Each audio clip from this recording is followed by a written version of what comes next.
Je vais lui présenter l'outil avec lequel je vais travailler. Là, c'est l'outil, elle le connaît, donc je vais la caresser. Voilà. Et quand on parle désensibilisation, là, elle n'a pas bougé, j'arrête. On est d'accord? Je vais aller de là-bas, mais je ne vais surtout pas faire ça. Parce que le cheval ne voit pas dessous. Il est aveugle, il ne peut pas voir dessous.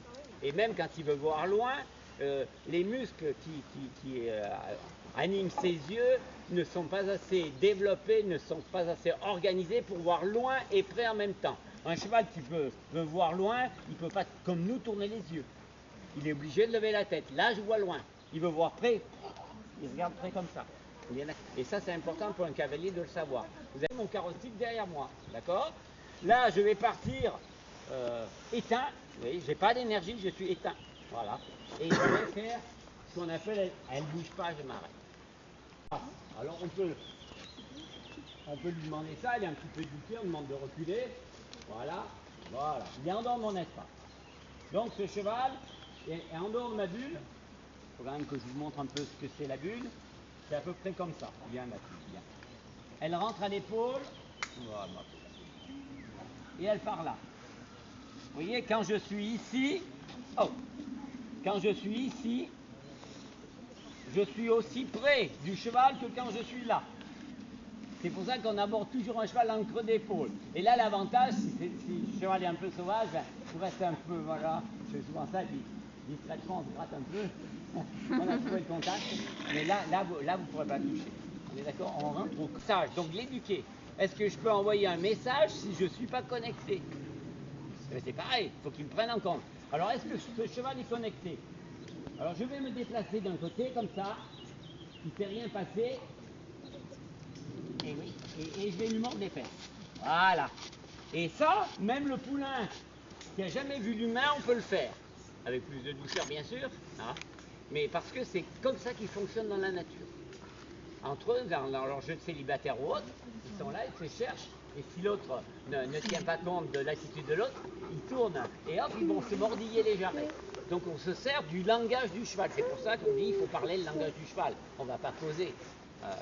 Quand on dit qu'on parle le langage du cheval, ça veut dire qu'on se sert des mêmes codes de communication que lui fait depuis sa naissance. Hein, ce que la maman a appris et surtout ce que le reste du troupeau lui a appris. D'accord?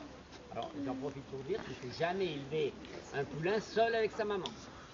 Parce qu'il va se permettre des choses avec la maman, il ne pourra pas se le permettre avec la pouinière d'à côté. Hein, parce qu'elle ne va pas faire de détails. Hein. Voilà. Alors là, on a une jument qui ne bouge pas du tout, mais elle galope un peu dans sa tête quand même.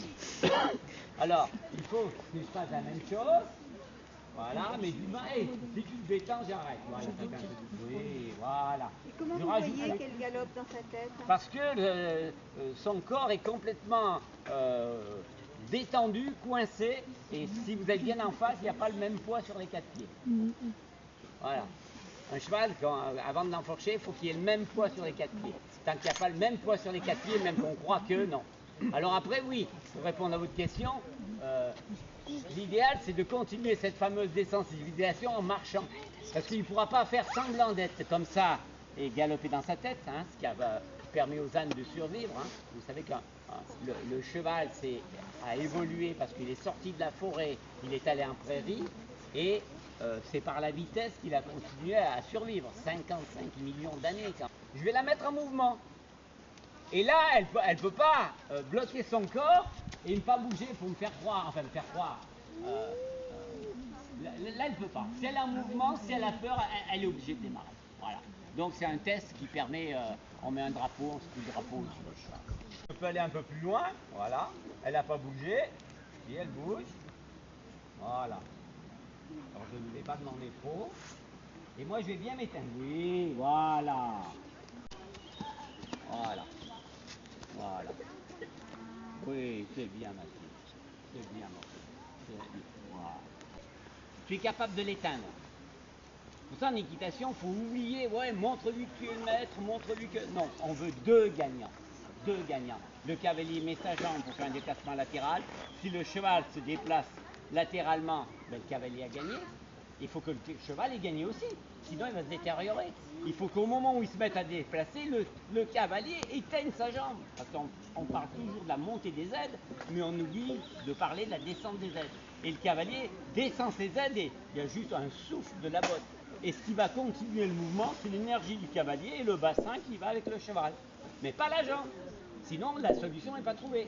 Ce cheval va finir par foyer de la queue, grincer des dents, ou alors il va foncer dans le mur, il va falloir un mort de bride, etc. Attention, pensez bien, le seul moyen de lui dire que « Ok, c'est ça que je veux », c'est de tout arrêter. Vraiment, alors, un petit truc pour ceux qui ont des chevaux, quand vous faites ça, là, il faut hop, avancer l'avant-bras au dernier moment. Pour pas que si j'avance pas l'avant-bras, ça claque. Il suffit de casser l'énergie de ma ficelle et j'avance le bras. On va lui faire tant pis pour elle. Hein. Si j'avance pas le bras, oui. Essayez de lui expliquer qu'on pourrait, elle n'est pas assez en confiance.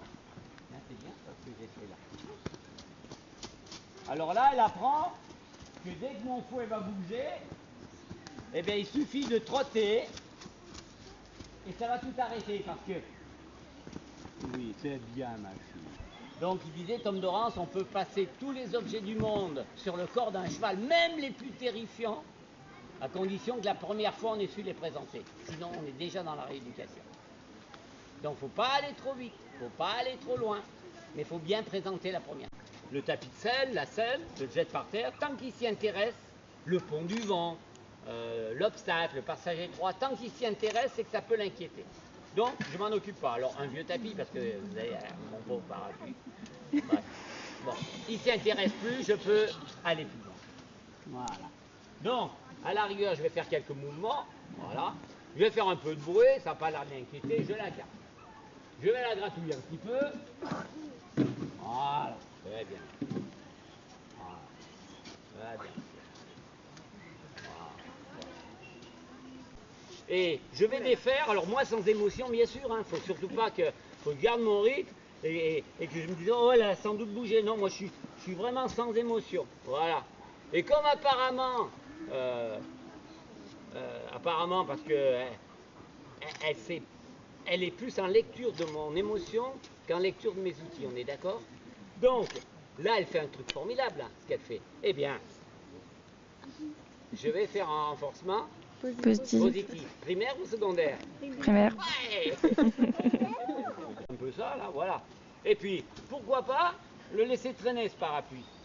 Et on va s'avancer un peu. Et si elle s'y intéresse, comme pour monter dans le vent haut, tant qu'il gratte le vent, tant qu'il met un pied, qu'il cogne avec les pieds, souvent les gens arrivent derrière, c'est le moment, pousse-le. Ah ben non, surtout pas. Surtout pas.